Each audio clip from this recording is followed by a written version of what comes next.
বেশ অনেক দিন পরে আসলাম দিদির বাড়িতে, তাও আবার ভাগ্নির বিয়ের উপলক্ষে।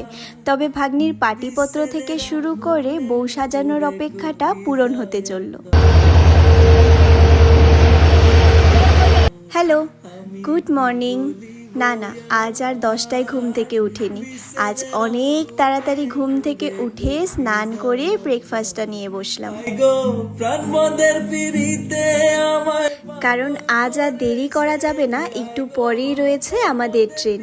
এই তো আমি তৈরি হয়ে ব্যাগপত্র নিয়ে বেরিয়ে পড়লাম। তবে আজ আমি, বড় বৌদি ভাই আর অঙ্কিত যাচ্ছি। কাকিমা, রিয়া সবাইকে টাটা দিয়ে চলুন যাই। ও আচ্ছা, আপনাদেরকে তো বলাই হয়নি কোথায় যাচ্ছি। আমরা যাচ্ছি লঙ্কা, আমার দিদির বাড়িতে।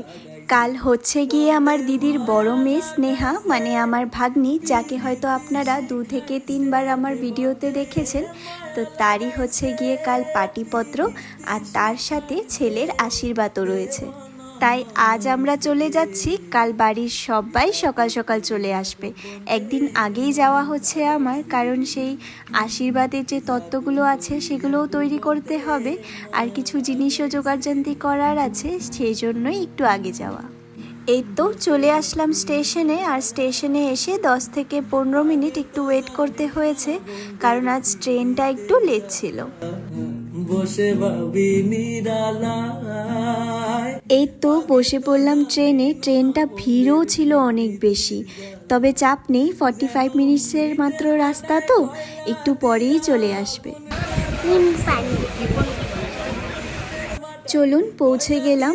এই তো লঙ্কা স্টেশন থেকে অঙ্কিতকে টাটা বাই বাই দিয়ে চলুন দিদির বাড়ির দিকে যাই।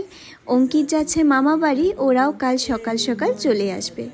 আমার দিদির বাড়ি লঙ্কা স্টেশন থেকে খুবই কাছে, হেঁটে গেলেই 5 মিনিটের মতো রাস্তা। আর স্নেহাও আমাকে নিতে চলে এসেছে।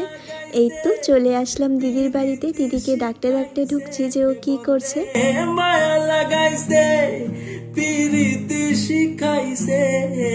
তো দিদি রান্না করছিল, আর দিদি এখানে এঁচোড় বানাচ্ছিল, মানে ওই কাঁঠালের সবজি করছিল। এত খিদে পেয়েছিল, দুপুর প্রায় 3টের মতন বাজছিল। আমরাও সবাই খেতে বসে পড়লাম। আর জানো তো, আমার দিদি না রান্না অনেক ভালো করে, আর এই কাঁঠালের সবজিটা অনেক ভালো হয়েছিল খেতে। আচার তো খুব বেশি আমি ভালোবাসি না খেতে, তবে একটুখানি শখের মাঝে টেস্ট করে দেখলাম। আর স্নেহা সেই কখন থেকে বলছে প্যারা মাখা করবে খাবার জন্য, তবে বললাম যে ঠিক আছে বানা, আমাকে একটু করে দিস। কিন্তু প্যারা মাখাটা কিন্তু দুর্দান্ত হয়েছিল খেতে। বিকেলবেলা বসলাম একটু পুরনো অ্যালবাম নিয়ে। দিদির বাড়ির এই পুরনো অ্যালবাম দিদির বিয়ের, তার সাথে রয়েছে আমাদের অনেক স্মৃতি। স্নেহার ছোট্টবেলা, শিবমের ছোট্টবেলা, সাথে আমারও রয়েছে অনেক কিছু। চলুন নিজেও একটু রিভাইন্ড করি, সাথে আপনাদের সাথেও কিছু কিছু জিনিস শেয়ার করি। এই হচ্ছে আমার দিদির বিয়ের কিছু মুহূর্তের ছবি। এই দেখুন, স্নেহা যখন ছোট্টবেলায় নাচ করতো সেই ছবিগুলো রয়েছে।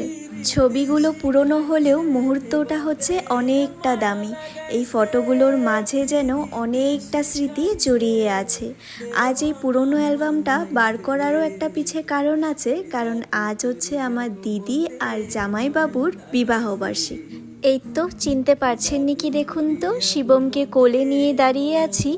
এত বাজে হেয়ারস্টাইল ছিল, চুলগুলো ছিল একেবারে মেঘির মতো। আমাদের বাড়ি মনসা পুজোরও কিছু ফটো রয়েছে। এই হচ্ছে আমাদের মা মনসা।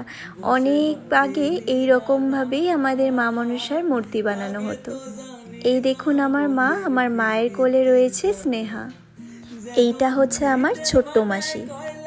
এইখানটায় আছে আমার মা, দিদি যখন আমরা কোয়ার্টারে ছিলাম। আর এই দেখুন আমার ভাই আর আমি। এই হচ্ছে স্নেহার অন্নপ্রাশনের ছবি। আমার বড়দাদা ভাই ওকে মুখে ভাত দিচ্ছিল। এই তো আমাদের ছোট্ট স্নেহা।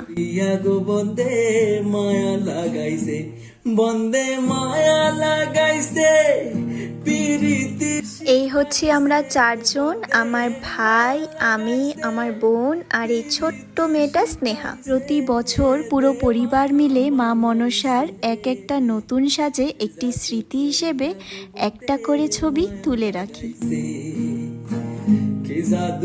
ভাত খাবার পর সবাই মিলে এই অ্যালবাম নিয়ে গল্প গুজব করে এখন আস্তে ধীরে করে তৈরি হব বাজারের উদ্দেশ্যে। বাজার থেকে তো অনেকটা জিনিস কেনাকাটির আছে, অপেক্ষায় ছিলাম একটু সন্ধে হবার। এই তো দিদি এখানে সন্ধে দিচ্ছে। দিদির খুবই ছোট্ট মোট্ট একটা সুন্দর ঠাকুর ঘর উপরেই রয়েছে, আর গোপু সোনাও কিন্তু আছে। চলুন বের হলাম বাজার যাবার উদ্দেশ্যে। অনেক কিছু কেনাকাটির আছে, আবার বাড়ি এসে তত্ত্বগুলোও রেডি করতে হবে। আজ তো মঙ্গলবার, দেখো যাবার পথে না একটা রাম মন্দির ছিল, সেখানে বজরংবলীর পুজো হচ্ছিল। চলুন দর্শন করে আসি।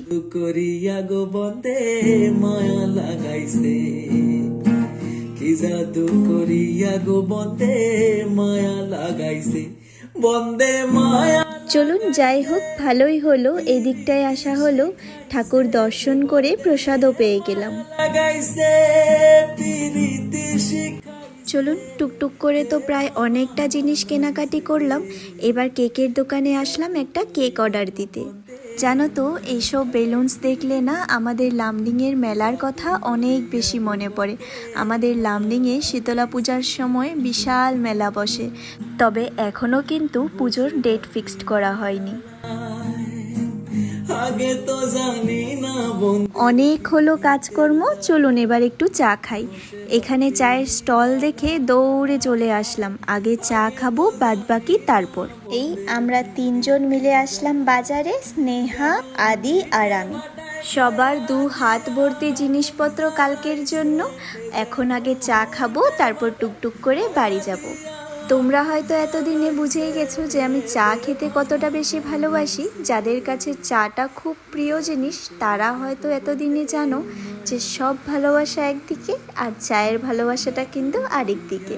বন্দে মায়া লাগাইছে, বন্দে মায়া লাগাই। তারপর খেলাম মোমো। যাবার পথে অনেক বাজি ফুটছিল, বউ ঢুকছিল হয়তো, এত বাজনা দেখে না দাঁড়িয়ে আর পারলাম না। ও আচ্ছা, সবশেষে কিন্তু পানও ছিল, 3 জনে মিলে পান খেলাম। খরচাটা কিন্তু ছিল আদির উপর।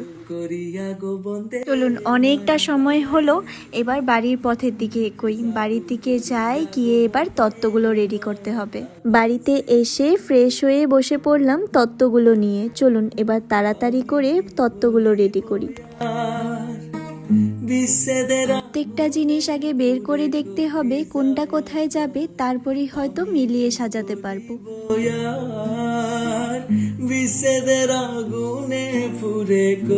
ড্রাই ফ্রুটসের বক্সটা আমার কাছে ভীষণ ভালো লেগেছে। সব তত্ত্বের মধ্যে যেন আমি এক্সাইটেড ছিলাম এইটাকে কখন আমি ডেকোর করব।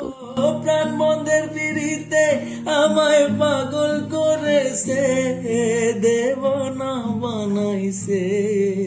তো বরের চশমা এই মহাপুরুষে পরে বসে আছে। চলুন সব তত্ত্বগুলো তো এবারে তৈরি করা হয়ে গেছে, আপনাদের সবাইকে কালই একেবারে সব তত্ত্বগুলো দেখাবো।